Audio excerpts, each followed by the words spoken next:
Certo. Mais uma.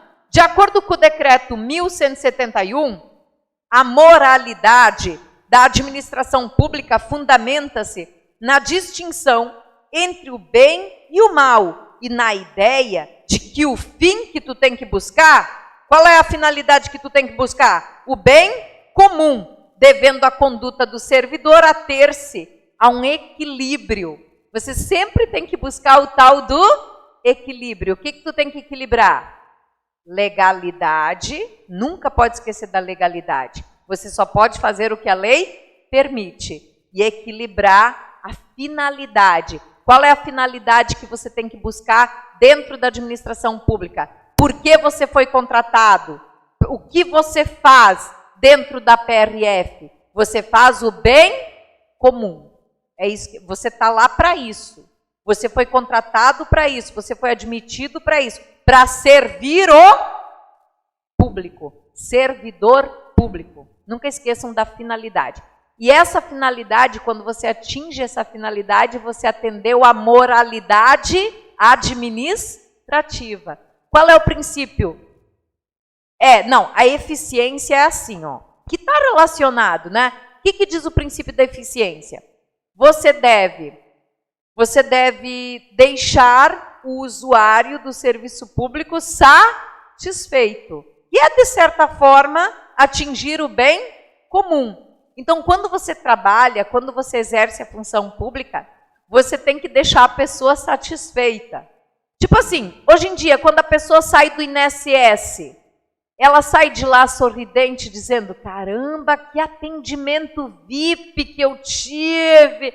A pessoa normalmente não sai assim em determinadas repartições. É sinal que alguma coisa, alguma reforma precisa ser feita ali. Mas quando um cidadão fala assim, nossa, PRF, como eu fui bem atendido, eu estava numa situação de dificuldade lá na rodovia, os PRF chegaram, atenderam todo mundo tão bem. Assim, eu tenho uma imagem da PRF, gente, tão bonita.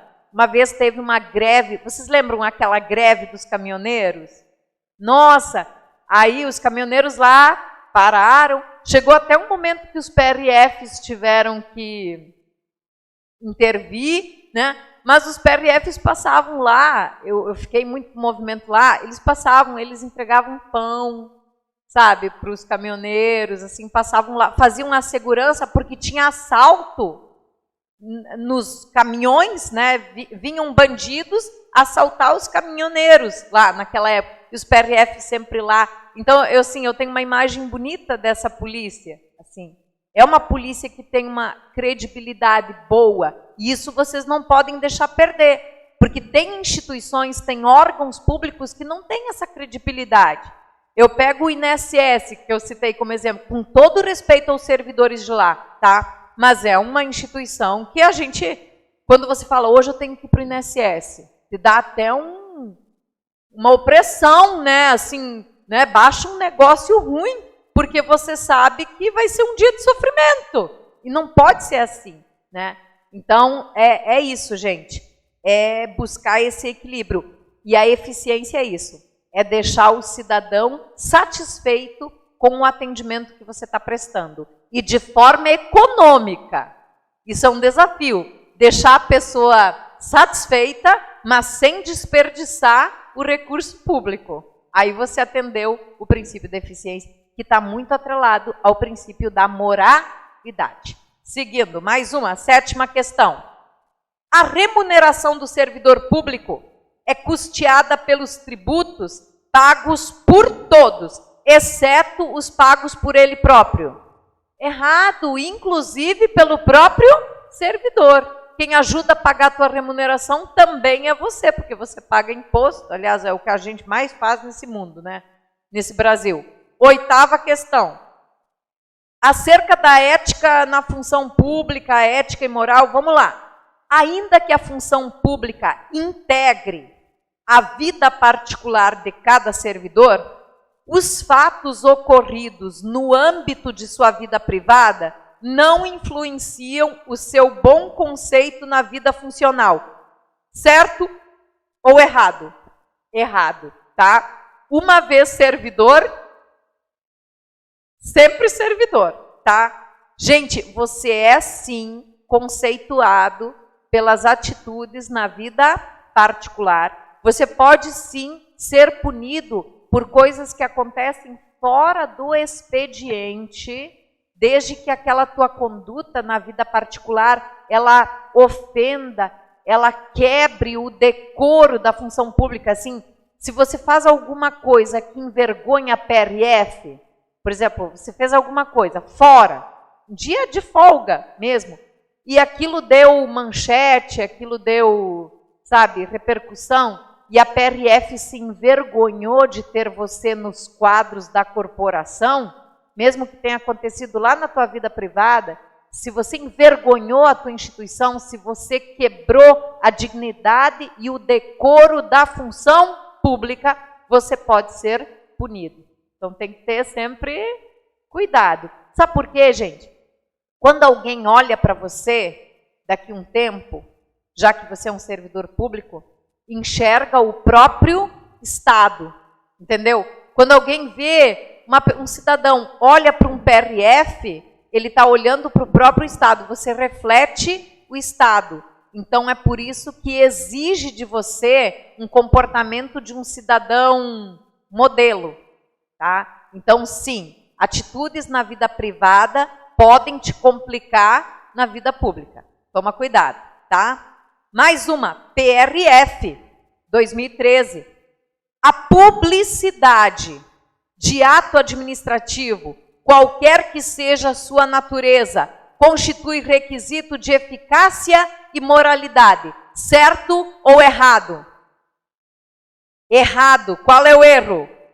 Qualquer natureza. Por quê? Como é que funciona o princípio da publicidade? Os atos administrativos devem ser publicados. Sem exceção?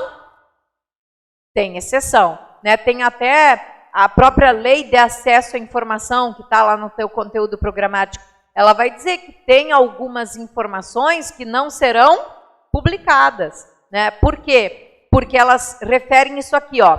Casos de segurança nacional, investigações policiais, assuntos de interesse do Estado.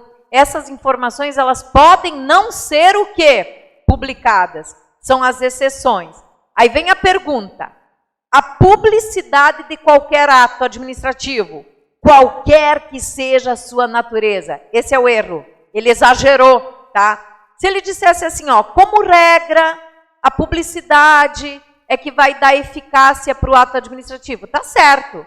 Mas qual o erro aqui? Qualquer que seja a sua natureza, porque os atos administrativos sigilosos, reservados, né, eles não serão publicados.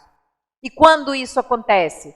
Quando se refere a investigação policial, casos de segurança nacional, interesse superior do Estado, assuntos de interesse superior do Estado, podem não ser publicados, tá? Mais uma, número 10. O servidor não poderá omitir a verdade, ainda que possa contrariar interesses de pessoa interessada ou da própria administração pública. Certo ou errado? Certo. Jamais omitir a verdade. A verdade, gente, é um dos princípios éticos mais importantes. Então, sempre dentro da verdade. É melhor a pior verdade do que a melhor mentira. Não tem uns princípios malucos assim.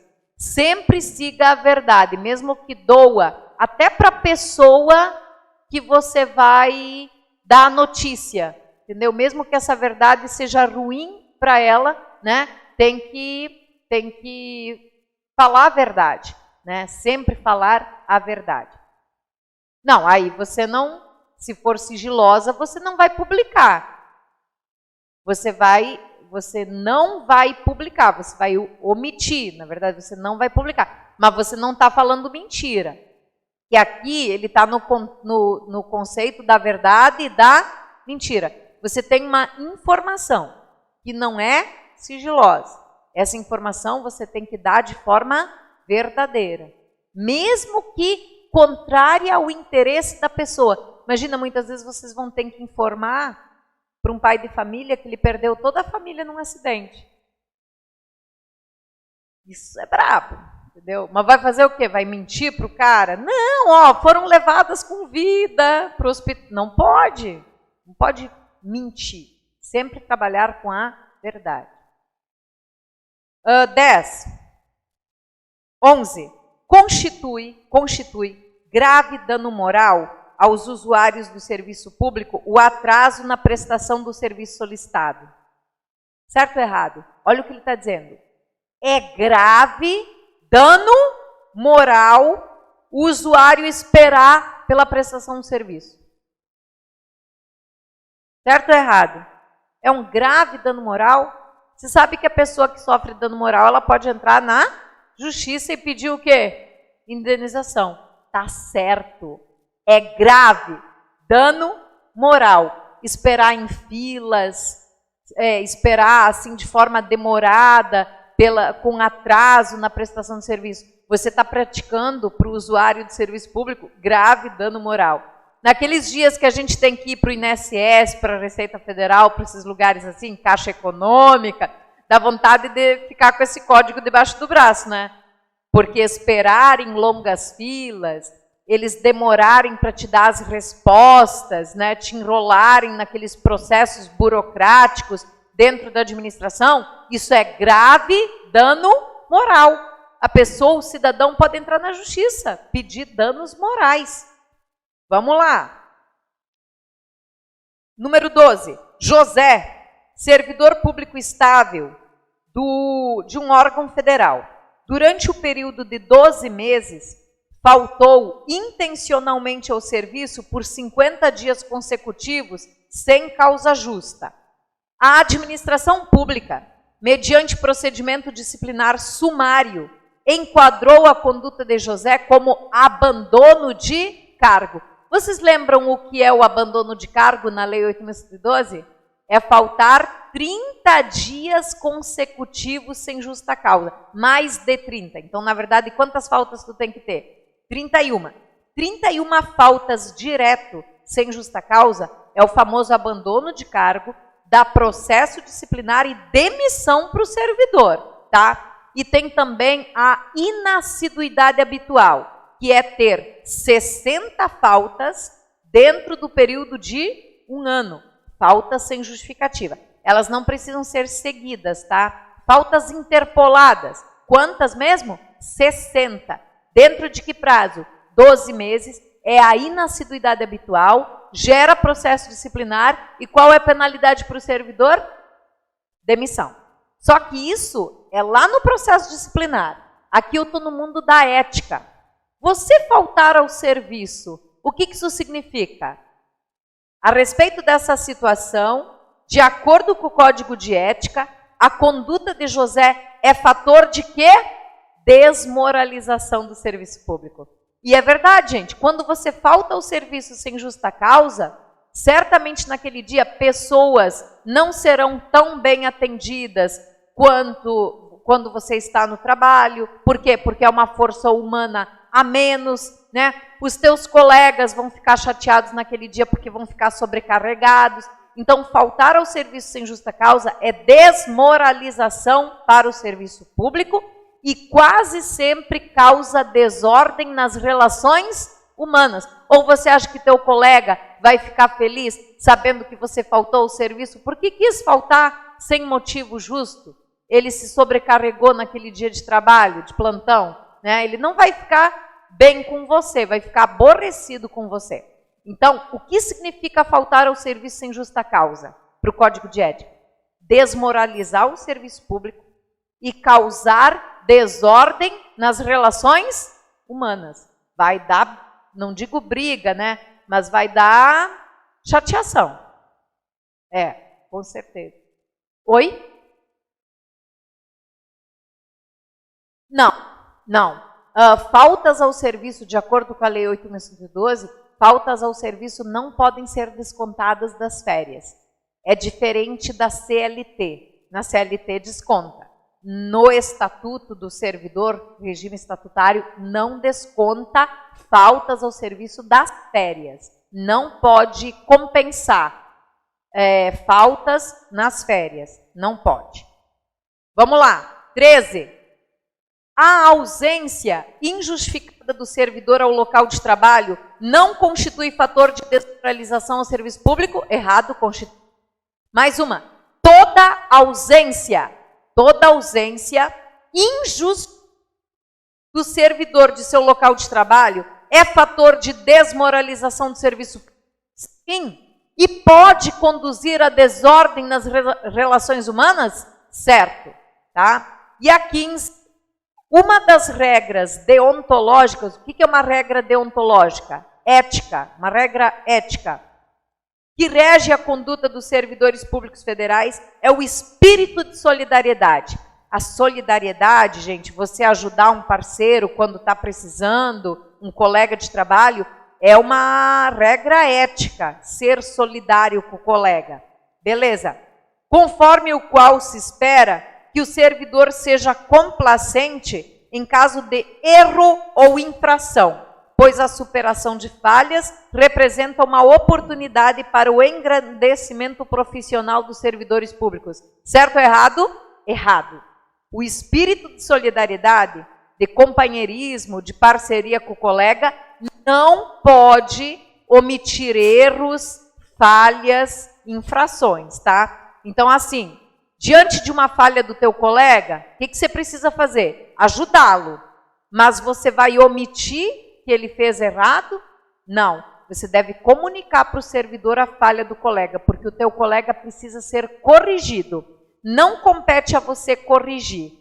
Compete ao teu superior.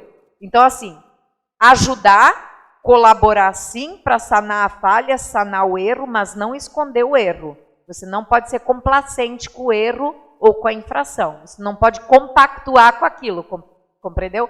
Você vai ajudar o colega, porém vai comunicar para o teu superior o que aconteceu, porque o superior tem que corrigir o colega. Tá bem? Ok? Aí depois, galera, continua no capítulo dos deveres e vamos para a questão número 16. Embora deva respeitar a hierarquia, o servidor está obrigado a representar contra ações manifestamente ilegais dos seus superiores hierárquicos? Eu te pergunto, você tem que obedecer teu superior? Sim. É dever ético, obedecer o superior. Agora, quando a ordem superior é ilegal, a ordem superior é manifestamente ilegal, você sabe que o teu superior está ordenando fazer é contra a lei, contra a moralidade. O que você tem que fazer? Não fazer, tá? Não fazer e você deve denunciar, tá? É isso aí. Vamos lá. 17. Não descumpre o dever de respeito à hierarquia o servidor que denuncia pressões de superiores hierárquicos que visem opções indevidas. Não descumpre o dever? Aquele servidor que denuncia pressões não descumpre dever, porque é teu dever denunciar as coisas erradas, mesmo que elas partam do teu superior. 18. Situação hipotética. Servidor público da União que falta ao serviço de forma recorrente ausentou-se do serviço nos últimos 6 meses por 20 dias, alternadamente sem justificativa. Nessa situação, a atitude do servidor caracteriza desvio ético, já que ser assíduo e frequente no serviço é dever fundamental do servidor. Certo? Tem umas que são muito óbvias, né, gente? A 19. É dever fundamental do servidor comunicar a seus superiores ato ou fato contrário ao interesse público? Certo? Né? Mais uma vez, o servidor está desobrigado de ter conhecimento das atualizações legais pertinentes ao órgão onde exerce suas funções. Errado, você deve sempre se manter atualizado nas normas, nas leis, nas resoluções, né? 21. constitui dever fundamental do servidor público abster-se de exercer sua função com finalidade estranha ao interesse público, mesmo que observadas as formalidades legais. Olha como está enroladinho, ó. É dever do servidor abster-se. Abster-se, ou seja, não fazer, abster-se de exercer função com finalidade estranha ao interesse público. É teu dever isso, gente? Olha lá, de novo. Constitui dever do servidor deixar de exercer sua função com finalidade estranha ao interesse público. Abster-se de exercer sua função com finalidade estranha ao interesse público. Porque qual é teu dever? Exercer a função pública atendendo o interesse público. Então você deve se abster de exercer a tua função com finalidade estranha ao interesse público. Isso está certo, gente? Está certo, está enrolado, mas está certo. Mesmo que observadas as formalidades legais, certo? Mesmo que você obedeça à lei à risca, você deve se abster de exercer a tua função com finalidade estranha. Você deve se abster de desvios de finalidade, porque você tem que buscar o equilíbrio. Qual é o equilíbrio? Legalidade e finalidade, sempre, tá? Vedações agora. O que é proibido para o servidor federal?